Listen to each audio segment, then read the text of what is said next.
The work is notable for its anagrammatical texture, with words like fish, rods and vessel jostling for attention. What function does this texture fulfill within the installation? It doesn't. But at least I can see the jacket is of a distinguished tweed. They don't make them like they used to. Is the artwork a vessel for purely philosophical speculations? Philosophical speculations are vassals for artistic frivolities.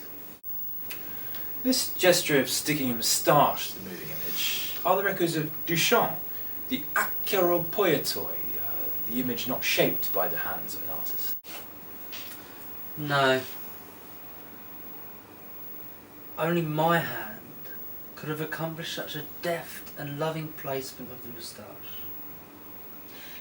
But there is nevertheless that sleight of hand, that little individuating touch with which you sign the work. No. So it's more of a pastiche of the ready-made then? No. Surely though there's a wink in the direction of Duchamp's LHOQ, where he famously draws a moustache onto that postcard of the Mona Lisa. No, because the moustache he used was a ready-made and not a handlebar. I very much like this video called Dance. These bloopers are especially fascinating. Do they represent a comment on the metaphysical and physical fallibility of man? No. So these outtakes must be an anti-work, the artwork's repressed unconscious. Psychoanalysis is the pursuit of repressed Cluedo fanatics. But can't an artist fall in love with his mistakes? An artist cannot make mistakes. Why not? He can only make one thing. Which is? Art.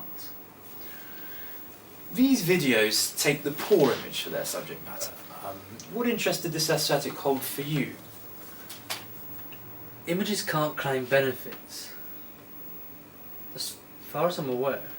But what benefits did these poor images bring to this piece? Images can't open bank accounts. I love this video here, Sharkin. Seems to be a strong analogy for the toil, the labour, the struggle, the weight, the uncertainty. The This doubt. boy is less muscular than Hercules. Here the artwork seems to be about a duel, though, between the artist and the material, a prolonged sexual act.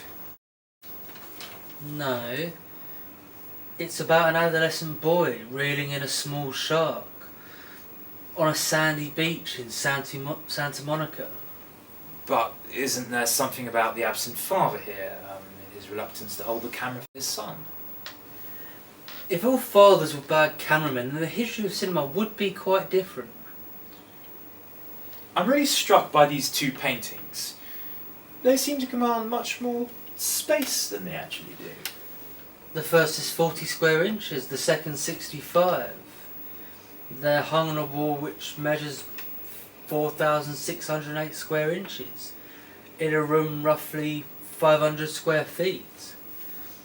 Numbers are numbers. A question is a question, and an answer. This interview is an interview.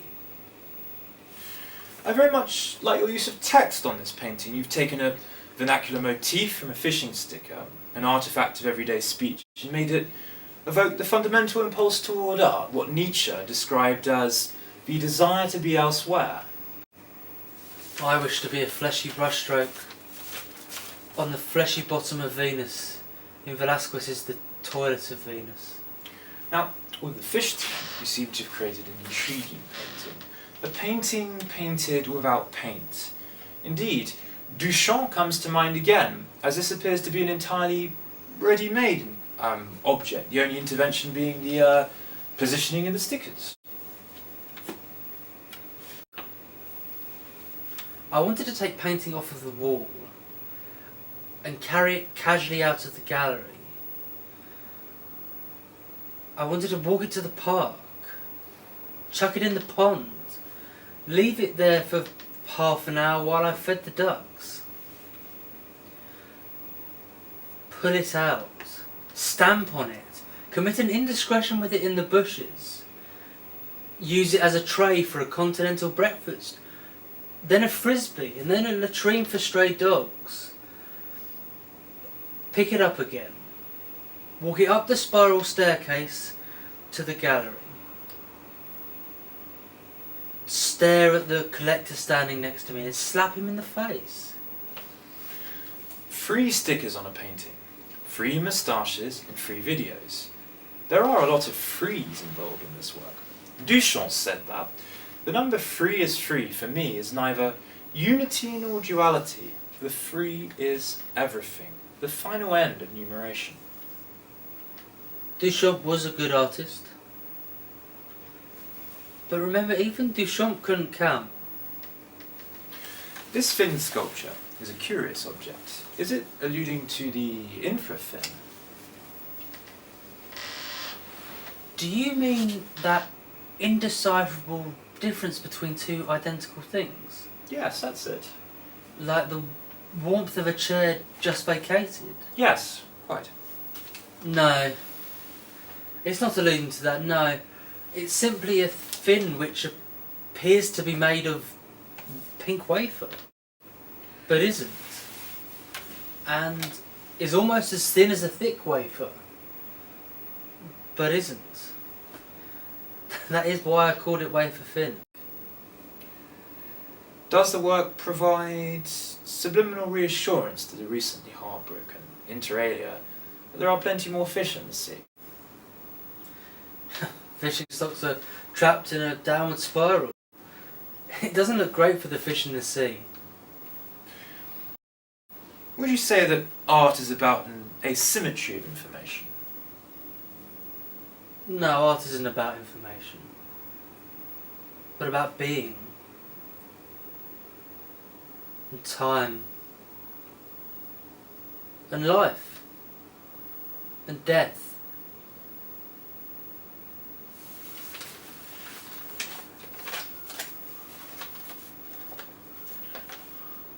Is it And passion.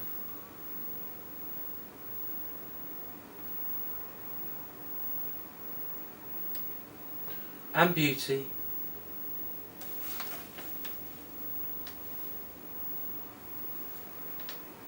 And strife.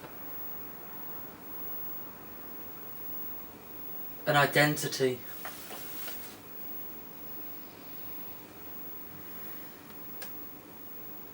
Is it really And about... pain. And catharsis.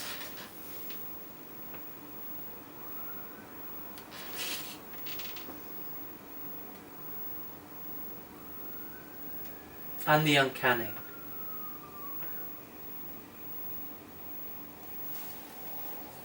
Is it really about... And the abject.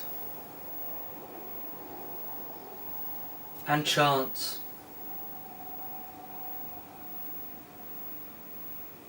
And loving. And presentness.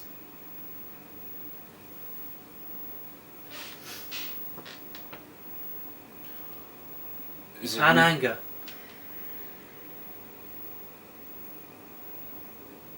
And sorrow.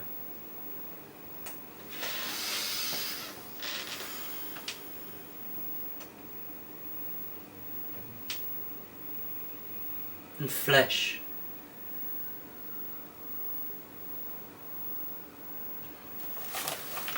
So And decline.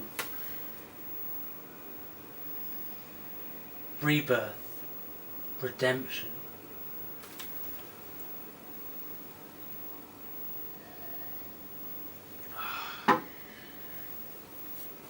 So is And it really... hubris.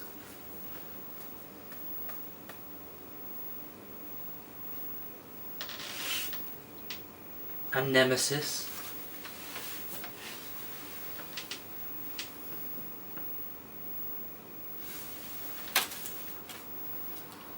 And utopia.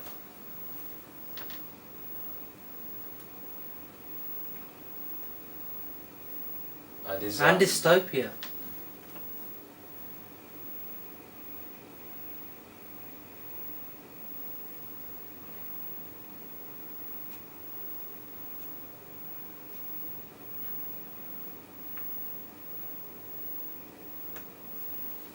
So is it and really? haptic. And protest, and form, and the unthinkable.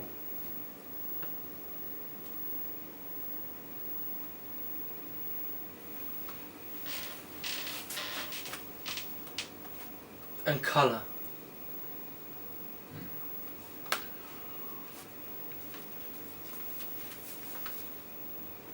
And rhythm. And the colour of rhythm.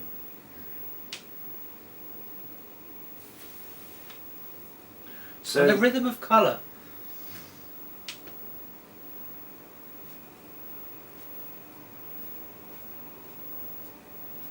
So is it And the really? antiform. Construction and destruction.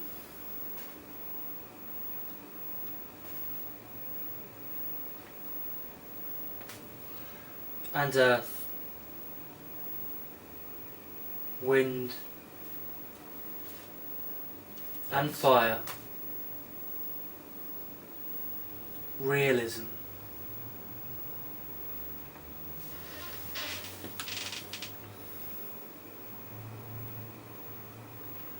So And surrealism.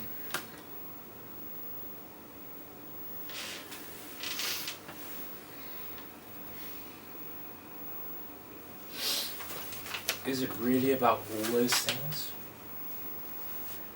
It's more about the one particular thing you get when you add all of those things together. Which is Art.